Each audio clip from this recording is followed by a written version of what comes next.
muraho mumeze neza ndizera ko mumeze neza ibihe bikomeje kubafata bien nanjye meze neza ndashima Imana cyane intangiriro z'umwaka zikomeje kuba nziza kurushaho imihigo irakomeje nawe babwiye ko uyu mwaka ari umwaka wo kwitaho ari umwaka wo kwikunda ari umwaka nyine wo gukosora ibitaragenze neza byose mu mwaka utaha mu mwaka ushize cyo nanjye gutera imbogo kubera ko ndi kumwe n'umugore mwiza hano ndi kumwe n'umugore mwiza w'icyuki muri ya mihigo yacu tugomba kwesa muri uyu mwaka mbatangire gukina abantu benshi bifuza banza twibwire ubundi ndakomerezaho.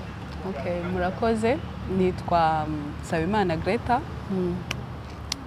Ikindi navuga ni iki? Nsabimana Greta nyine bivuge byose. Urinde ukora iki? Ufite imyaka dushobora gusubiramo. Wowe komereza nta kibazo. Nitwa Nsabimana Greta, mfite imyaka 27. Ndi umumama w'abana babiri, mfite n'umugabo. Impetire kwa isize mite ngushyirishamo. Mbanze ngushyirishamo iri. None se wampamagaye ndi kwiruka nayibagiwe. Ku myaka 27 uri umumama w'abana babiri. Yego. Ungana gutya. Yego. Wow. Mwanze mu murebe. Mumwitegereze shabaze kumubereka neza ko ntari icyuma cyahatari ku bana babiri. S'il vous plaît, ku bana babiri. Ufite mu ndahangana gutya. Okay, ni iki kikuzanya hangaha? Ukora iki kintu ushaka kutuganiriza? Ikintu kinzanya aha no kuvuga ku bintu byo kunanuka, ukuntu wananuka ujya neza uticishije inzara kuko abantu benshi baba bazi ko kunanuka ari ukwicisha inzara. Uri umunutritioniste? Ntago ndabigera kuri urwo rwego ariko nibyo ndimo. Barabyigira? Yego. Okay. Barabyigira cyane. None se ntago urajya kuri urwo rwego kandi wowe bwawe uyu muntu banza dusangiza urugendo rwawe ntarabikuvugira kwazi. Urugendo rwawe wahoze ungana gutya ku bana babiri urabyara ukahitongera ugasubira gutya cyangwa? Ahubwo ntago nigeze ngana gutya. Ntago nigeze no mu bukumi bwawe? No mu bukumi no mu bwana bwanjye nari umuntu ubyibushe. Nahoze mbyibushe ariko ubu ibiro ndiho ni ijya mbere mbigize. Bya sérieux? Yego. Wow. Wabigenje ute? Mbere wari ufite ibiro bingahe? Nawe ufite ibiro 97. Nyene mbyara umwana wa kabiri nageze ku biro 97. Ubu ngubu ufite 69, 68 aho ngaho. Hari abantu bari budukwitanga. Gute? Mu buhe buryo? Cyambere nyene no kwita ku mirire kuko icyambere ubundi niba ushaka kunanuka. Abantu benshi bazi ko ari sport inanura. Yego nayo ifitemo uruhare ariko 80% ni ibintu urya ute mu buzima busanzwe. Wewe wabigenza gute? Kuko urumva ari nk'abantu bavuga ngo reka isukari, ngo reka amavuta, ngo reka iki. Abandi bakakubwira ngo wibireka ahubwo birye gutya. Wowe nyine urugendo rwawe rwo kuva ku biro 90 na binga ukagera kuri 60 ni urugendo rwawe rumeze gute? Rwari rworoshye? Dusangize mu nshamake. Icyambere cyo ntaga ari urugendo rworoshye. Ikintu cyose nyine bibavuga ngo no pain no gain. Ntago ari ibintu byoroshye ariko iyo wiyemeje ikintu mu bintu byose ubundi umuntu akora iyo ushaka kugera kuri results nziza ntago ari ibintu byoroshye nyine bita biza uko nguko. Njyewe ubwanjye nakoze research ndashakisha ukuntu how to lose weight. Ari ibintu byinshi kuri internet ariko nyine ureba nk'ibintu nyine bifite abantu benshi bagiriyeho bakora. So njyewe uko nabikoze ubuse mpere ko numva ari byinshi sawa. Hera nyine nkuko nababwiye bitangira wowe waratangiye warirebye kwanza ubona ntago wishimiye ibiro byawe. Yego. Ubundi ndavuga mfata umwanzuro ndabikora. Icyambere nagiye ngewe ubwanjye nagiye ku nutritionist niho nagiye. Nyine kuko abantu babyigiye baguha n'ibintu bizima ukabigenderaho. Nibyo nanjye ngenderaho abandi bantu babikore. Kuko ari umuntu wabyigiye. Ukuntu rero twanabigenje ubundi kugira umuntu ananuke bigenda gute? Aho niho bihera. ubundi ibiryo turya mu mubiri wacu ni biba converted muri energy. Rero iyo turiye ibintu byinshi ni hahandi usanga umubiri ukoresha ibyo ushaka, ibindi kabistokinga nk'ibinure. Ni kwa kundi yene ubona umuntu abyibuha, uko niko ibiryo bitubyibusha. So kugira rero umuntu ananuke ugomba gukoresha energy nto nke, energy ibiryo bike, kuko nuko nakubwiye ibiryo biba converted muri energy. Uri kumva? Kugira unanuke, kugira umuntu ananuke bigenda gute? Ugomba gukoresha energy nkeya kugira umubiri bya bindi nibishira igiye gufata muri ya stock ya stockinze y'ibinure. Rero ubundi mpora mbivuga no ku manuze yanjye ko kunanuka ugomba kujya indyo yuzuye. Indyo yuzuye ni iki? Nyine ikintu kiri equilibre. Ubundi hari ibitera imbaraga, hari ibyubaka umubiri, hakaba n'ibirinda indwara. Ibitera imbaraga ni nk'umuceri, ibijumba. Ibyubaka umubiri ni amafi, ibintu inyama, amagi, proteine. Ibirinda indwara ni amafruit, imboga. Kandi imboga ziri faible muri kalori, nizo tugomba gukonsuminga nyinshi kuko ziri faible kandi zituma wuzura vuba. Ikintu cyinshi gikunda kunanira abantu, of course kunanuka ugomba gukora ico bitwa ngo calorie deficit. Ugomba kurya bike nyene, ugomba kurya kugabanya kalori mu byo urya byose. Ugomba kugabanya ibyo urya, ariko hari ukuntu ushobora gufata ibiryo ukabipairinga neza kandi ugahaga kandi wariye ibiryo bike. Nka kwa kundi mbona umuntu ngo yari akajumba kamwe, ugafata imboga ubundi kugira unanuke. Imboga nyinshi ugabanye ibitera imbaraga, kuko ibitera imbaraga kenshi muri societe yacu tugira ibitera imbaraga byinshi. Uzarebe muri Afrika usanga nk'umuntu yaruye, tuvuge nko kuri bife, umuceri yujujeho umuceri, cyangwa ugasanga nko kuri bife hari umuceri, hari ibirayi, hari spaghetti, byose abishizeho. None si ibyo bintu ntabwo ibyo bintu byose uko ari bitatu n'ibitera imbaraga. Ibitera imbaraga, ibitera imbaraga nyine nibyo umubiri ukoresha, ariko iyo bibaye byinshi irabistoka, ntabwo ibi kibikeneye. Ni wahandi uzasanga umuntu afite inda, afite ibicece, ibintu nk'ibyo. So kugira unanuke jya ibintu birimo kalori nke ariko bishobora kugufiringa, yego, ku buryo utajya gusnakinga avuga ati ndashonje mu minota 2. Ukuntu ugomba kubikora rero nuko ugomba kujya imboga, ukajya na proteine. Ikintu cya mbere nyiziho nuko ituma uhaga, nayo ituma uhaga vuba.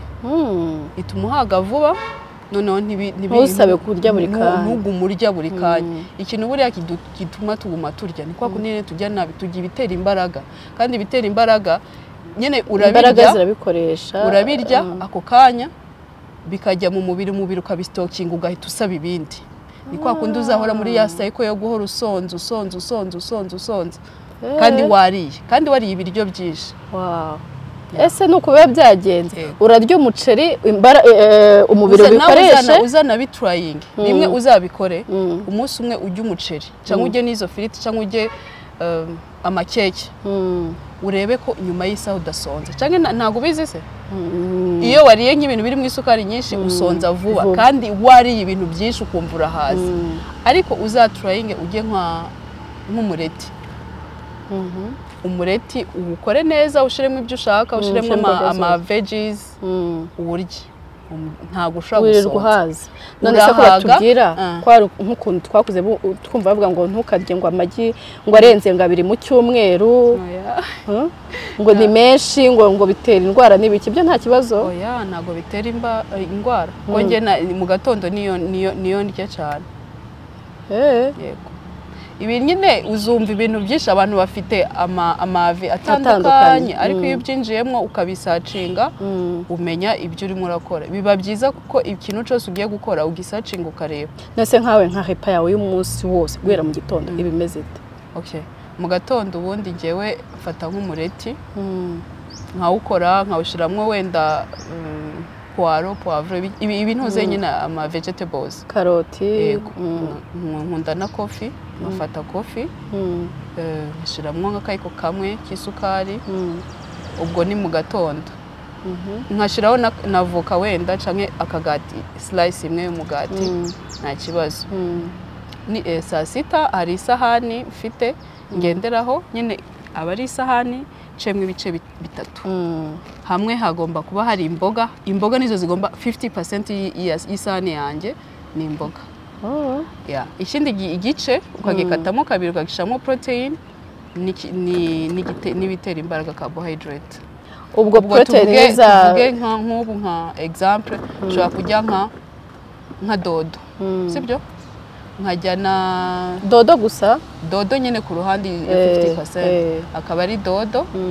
noneho ikindi gice nkafata nk'inyama cyangwa amagi nkafata n'ikijumba none si inyama ntago ari mbi inyama zisanzwe z'umutuku ntago ari mbi ntago ari icyo kintu ni ikintu nyine hari abantu bafite imyumvire urumva ari nk'ibintu baba baragiye bakubwira akavuga inyama z'umutuku ngo reka ngo inyama ngo zino iki ngo urye z'umweru gusa ubwo inkoko amafi ubwo nyine ni kwa muganga hari ikindi kibazo bakubonye muri ibyo bya regime busanzwe inyama ahubwo nizo tugomba kurya cyane kuko ku muntu ugiye kuguta ibiro bimusaba ngo arye ahage ku buryo adashaka kurya ni nayo mpamvu abantu benshi bananirwa nyine kujya kuri regime barya ibintu bibi bidatuma bahaga noneho bakabirambirwa vuba ariko iyo urya neza ukarya nyine ibyo bintu nyine biri equilibre hopa iri equilibre ifite ibyo bintu byose ntago usonza ariko ni kwa kundi umuntu avuga ngo ati ngo ngiye kurya salade none se nkubwiye uriye gutyo saa sita nijoro ry'iki urongeye ukarya nk'ibyo ngibyo n'ubundi still njya gutyo cyangwa nkanywa soup cyangwa se nkakora nka salade kuko nijoro ukuvuga ngo urya inshuro 3 ku munsi ndya inshuro 3 ku munsi kuko nijoro ubundi ikindi kintu cica abantu kurya nijoro urariye ugiye kuryama none se ibyo biryo nta kintu uri bukoresha nababwiye ko ibiryo tujya biba ni energy izo energy ugiye kuzikoresha iki nijoro gasana nijoro kubisa igisane umuceri ibirayi kuntu naduteka urabizi ntabwo tujya duteka ikintu kimwe uteka umuceri ugateka ikirayi ugateka amashu wenda ugakora isosi urumva byose ugashyiraho ngaho ubundi umubiri wacu uri sanse uba uri active cyane mu masaha nyene yo kumanya nijoro uba ushaka kuruhuka rero ikibazo cyacu umubiri wacu tuwuhoza gutya uhora ukora nta nubwo ubona umwanya wo kugeraho kuruhuka so ugiye kurya ibyo biryo nijoro mu by'ukuri basi niba unabirya birye basi hakiri kare wenda nka nturenze saa 2 utararangiza kurya kuko bizagufasha hari abantu usanga basinzira nabi kubera kurya nijoro ukarya example hari umuntu waje arambwira ngo ngewe ndaryama nkaryama neza nkaryama nayo masaha baturecommendinga ngo 7 hours or 8 hours but mbyuka naniwe nabyo no kumuntu we yariye nyine umubiri wawe ntago uruhuka system ya digestion yawe ntago ujye uyiruhurira ubwo twebwe umuntu arasinzira mu bwonko digestion igakomeza ikora kandi nayo ubundi umubiri ukora neza nyine iyo turyamye niho ujya kuregenera amantuze uruhu urabizi ko uruhu rugira tous les 30 jours umubiri none se umubiri uhora ufite ibiryo uhora urya buri gihe ntabwo ubona umwanya wo kuruhuka nyine wo kujya gukora ibyo bintu niyo mpamvu uzasanga umuntu yashaje imburagihe kandi akiri muto none se isukari n'amavuta kuko mbwiye ngo mu gitondo unywa kofi ugashyiramo isukari n'izo nyama nkeka ko ntabwo uhora ubirya bitogosheje oya rero mva nkubwira ikindi kintu kuko urumva iyo umuntu atangiye regime ikintu cyambere mbwira reka isukari ureka amavuta ujye urya ibintu bitogosheje gusa urumva ubwo rero ndashaka kumva ahantu isukari no kubyibuha bihurira n'amavuta okay ubundi ikintu kitubyibusha buriya ni isukari yego uti good isukari nkuko nakubwiye isukari mu bintu byinshi iri mu muceri iri mu birayi iri muri izo spaghetti iri muri ibyo bintu byose so uko birya umubiri ubikoresha vuba noneho ugahita utanga iyindi sinyari kushaka ibindi kandi n'ibindi yamaze kubisitokinga isukari rero ubuse navuga gutera isukari nico kintu tugomba kwitondera ukakigenza gake ariko umubiri urayikenera nanone urayikenera niyo mpamvu ngiye no muri programu yanjye kuko nkora abantu nyine njya mbafasha kunanuka ntago mbabwira ngo ibyo ngibyo kandi uraza kwitubwira neza mu buryo burambuye ntago mbabwira ngo mureke ikintu na kimwe kuko buri gihe iyo uretse ibintu ukunda ubirambirwa vuba ukavuga ati si ibi bintu buri gihe canke wajya kurya canke wenda tuvuge ngo ufite cheat day ukabirira rimwe none ugasanga efaho yose wakoresheje icumweru cyose ipfuye ubusa so ngiye mbabwira niba ushaka ako gakeke karya ariko nturengere urya gato cyane umubiri wacu urasekeje savo yacu irasekeje ntago ibishaka ibintu byinshi ushaka kuyitrikinga ukajya kanu gato ariko ikibazo twebwe ugomba kurira guhaga twe tugomba kurira guhaga kandi ntago ariko bigenda amavuta ugomba kuko buriya iyo utajya amavuta unanuka usa nabi kandi hari intungamubiri zitinjira mu mubiri neza iyo utarya amavuta ahubwo umenya ukuntu bikoresha that's why nyine njye mbabwira ntugapfe gukoresha ibintu byose ubonye none se ubwo nimba amavuta yemerewe n'ikirayi kikaba cyemerewe agafiriti hari ikibazo kuko agafiriti ni akantu ka mbere nako babuza abantu umva nkubwire umuntu utangiye guta ibiro kuko ntago aba aramenya gukontrolinga ibintu byose uri kumva abakiri muri bya bintu byo kuvuga umutwe aba ari umukontrol uvuga ati ndashaka iki ku muntu utangira ntago namukonseya kubirya basi mara nk'amezi 3 uri ku murongo kuko iyo uri ku murongo biroroshye cyane gukontrola n'ibindi bintu iyo fanta ushaka kuyibona hari abandi bari kuyinywa ntuyine canke wayinywa ukanywa gake kandi ukumva umeze neza kuko wamaze gukontrola ariko iyo utangiye kubishiramo cyane ako kanya birakugora bisaba ngo ubanzure ko umubiri wawe umenyereze ubushire kuri discipline umubiri ntago ugomba kudukontrola tugomba kukontrola ariko hari ibintu tugomba kamerwe nawe hari ibindi ugasa nk'agafiriti ndeka kaba karananiye umuntu kukareka burundu umuceri wapi nanjye niyo mpamvu uvuga ntago ugomba kubireka ahubwo menya ukuntu birya ubigenze gake yego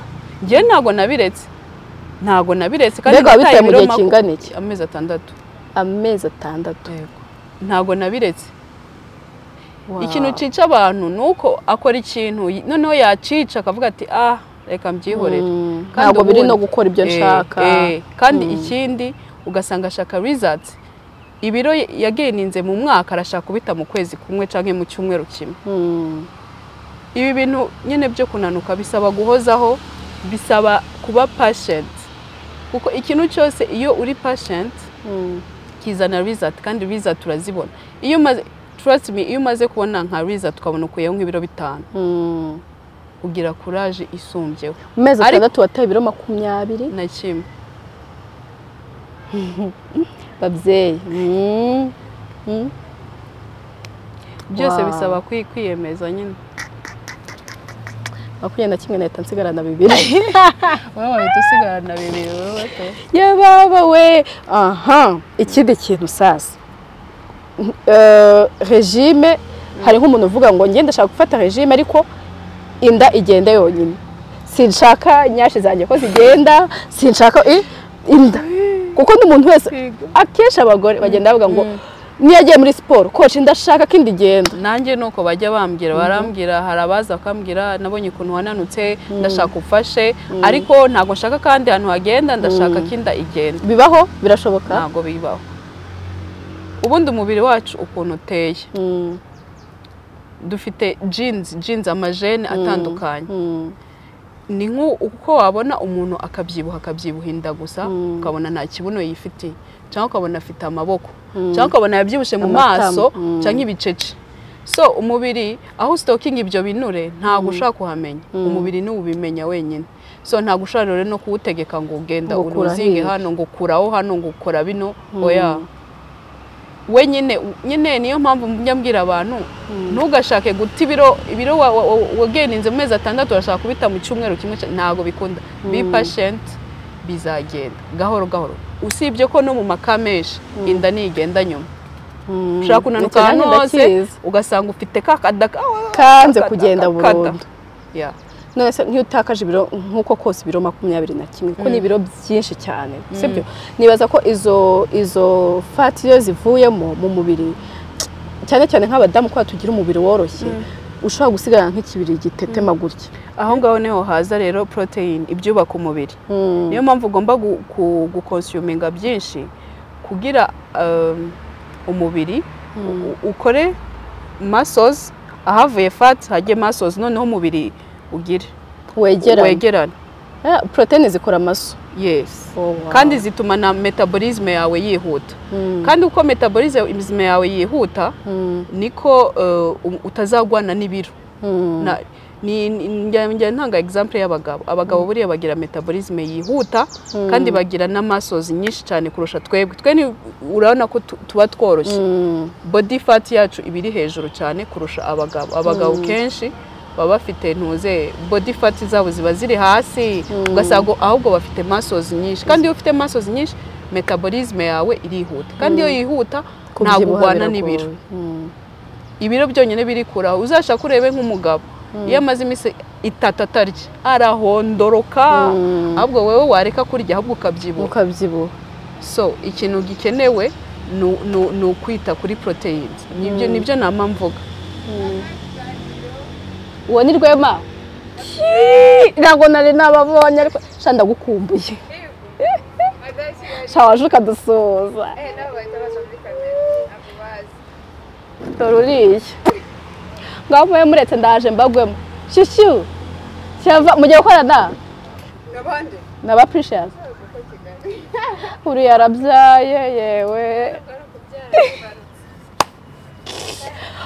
mwe muretse turi mu bintu biri serious ahangaha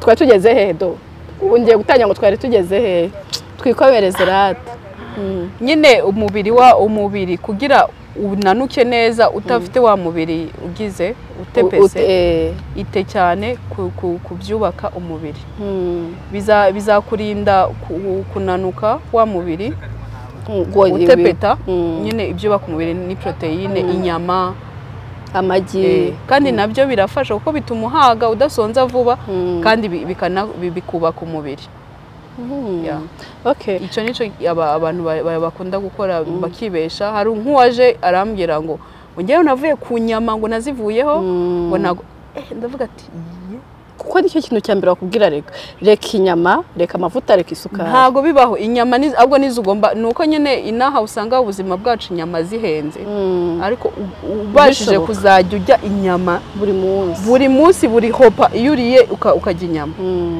biba ari sawa cyane bikurinda no muzabigerageze namwe abantu niyo zaba zihenze nibaza ko bitasaba ngo urye nyinshi niyo wagura ikiro cy'inyama ukajya unomforaho ni ngombwa se ngurye nyinshi ntago ari kuvuga ngo kurya nyinshi ariko nawe nurye kamwe gusa akanyama kamwe gafata mu ryinyo nyine ubundi bavuga ngo hari ukuntu nyine muri langage ya nutrition canke yo gukora sport ushobora gufata nk'ikiganza iki kiganza inyama wenda zikaba zingana hano ubundi veggies akaba ari kabiri hama carbohydrate akaba ari hano iyo iriya sahani navuze idashobora kuyigira ubundi uko warukwiye kurya so ufite ifoto yayo uraza kuza kuyitwereka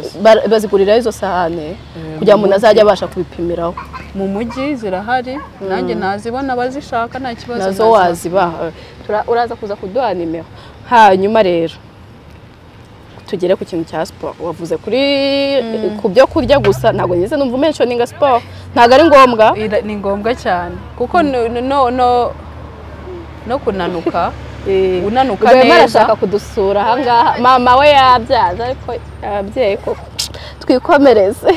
Na siporo ntago ari ukuyinegirija nayo irakenewe kuko nakubwiye ngo nutrition ni 20%, iyo nako nutrition ni 20% kandi iyo 100% kugira unanuka ugomba kuyuzuza. Sport ni 20, nutrition ni 80. Icyo imaze muri weight loss.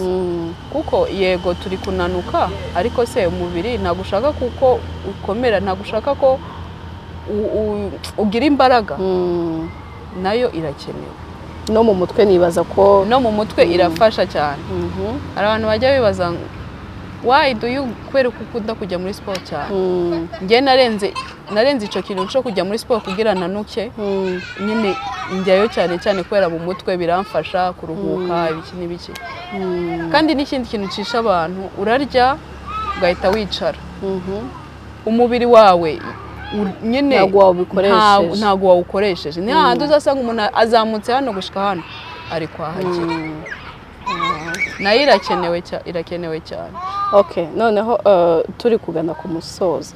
Niki gutakaza ibyo biro byose nibaza ko ari ikintu byakongereye mu buzima bwawe muri rusange. Niki? Reka nkubwire ikintu cya mbere cyo sinzi ko ari njye nyine. Ariko igihe wumva utameze neza mu mubiri wawe nta kintu na kimwe kigenda. So ngewe ubwanjye numvaga ntameze neza. Ntangira bino numvaga mu mubiri wanjye ntameze neza na confidence yaragiye hasi.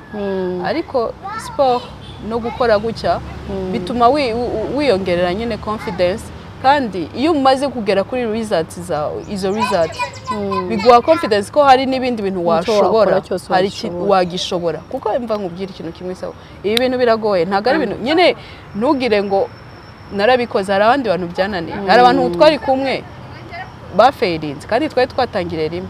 Ariko ni ibintu bisaba imbaraga kandi ni byiza pe, kuko bikwereka ko niba biriya narabishoboye n'ibindi nabishoboye muri ubu buzima. Kuko ni gukontrolinga mind yawe cyane rwose cyane. Ni hano byose bibera. Niyo mpamvu njye mbwira njye n'abakiriya banjye ndavuga ati niba utari ready mentally ntubikore, n'amafaranga yawe nshaka. Kuko niba utavuze ngo ibi bintu ushobora kujya ahantu nkabona bari kurya imiceri, bari ngewe nkavuga ati ndarya imboga zanjye, ndarya salade yanjye, kandi ubibona ko mbese icyakura cyahatari utaragera kuri iyo point yo kumva ko ubihaze, wumva uhaze uko umeze, ntago byakunda. Hanyuma rero umuntu ushaka kumufasha wakomeje kuvuga abakiriya, ndabizi na hano urababona pe, na hano urababona. Umuntu ushaka kumufasha umufasha gute? Umuntu ushaka ko mufasha nyine arampamagara akambwira ko abishaka. Mufite groupe za motivation? Ntabwo byo babitubwiye. Mfite nyine abantu ufasha, tuba turi muri dufite groupe WhatsApp nyine duhuriramo tukavugana, umuntu akambwira ibyo ashaka, goals ze, nkareba ukuntu angana, nkamubwira ati bimeze gutya na gutya. Nimero ni mbona udashaka kudufasha kandi tugukeneye. Ndabishaka cyane aho kuri dufashe cyane. Dufashe abantu bajya muri groupe. Ikintu cyokoze numvishe kiza muri ibi ngibi cya groupe, ngewe especially mfite mushiti wanjye urimo kandi sérieux amaze gutibira. Naramubonye je nawe mubwiye akajosi kabaye gutya inda kandi njya ngo nta n'ukwezi aramara. Amaze nk'amezi abiri ariko nyine ntago arabihamamo cyane. Ikiza numvishe muri groupe urumva muterana courage nyine mukerekana njye nari ibi nagabanyutse ibi, undi yabona ko yataye ibiro bingaha akavuga nanjye none birashoboka. Kuko buriya niba ari ikintu kijya kinagora abantu gukora ikintu wenyine wumva kuri uri wenyine biragora. Ariko iyo ufite nk'abandi bantu muri kumwe nyine muterana courage, niba uno munsi byakunaniye ejo bishobora gushoboka. Kandi nta muntu yabyutse ngo ibi bintu ahita bikora pa. Byose bisaba guhozaho. Niba uno munsi byanze komeza ejo, niba ejo byanze komeza. Nyine ntago uzabona bizati nk'umuntu wabikomeje nyine yabikoze neza, ariko uko ugenda ukora gahoro. Ubundi consistency is the key. wabyishe uno munsi it's okay komeza.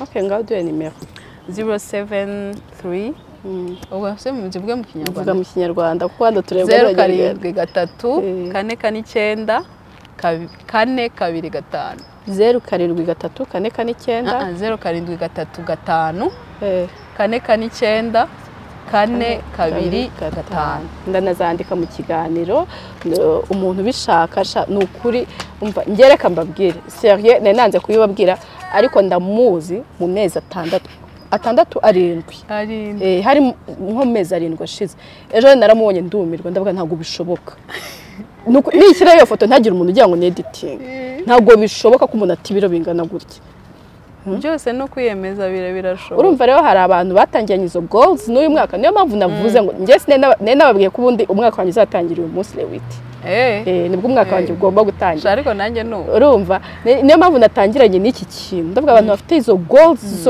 zo guta ibiro zo kwikunda zo gusubira ku murongo bahera aho ngaho kandi n'ukuri birashoboka. Birashoboka cyane birashoboka kandi ntago ari ikintu uzakora ngo regret ni ikintu kikuzanira confidence ni ikintu kikuzanira ubuzima ni ikintu kizagutuma wenda ubona n'ama opportunities utari ubwabone so ntago ari ikintu kiraho cyane cyane nko ku babyeyi umubyeyi abashaka ngewe nanabikoze mvuga ngende umubyeyi ntago shaka kuzagera mu myaka iri imbere nkabona abana banjye ndwaye umugongo tudashobora kujyana ngo tujyane nkababwira ati mugende ndaje ibintu byose no mu rugo ugasanga ubunebwe bwarakwishe nta kintu bashaka kwikorera umugongo urunamye umugongo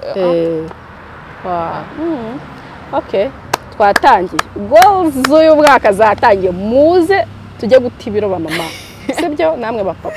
Okay Krita merci beaucoup wakoze kuduha umwanya wawe wakoze kutusobanurira no kutuganiriza ndizera ko n'utaha nitugukenera tuzakubona rwose ndahari abantu bose mushaka nyene duta ibiro muzaze tuvugane na kibazo muzamusange Krita azabafasha namwe mwakoze cyane kubana natwe ibihe byiza Imana ibarinde bizu.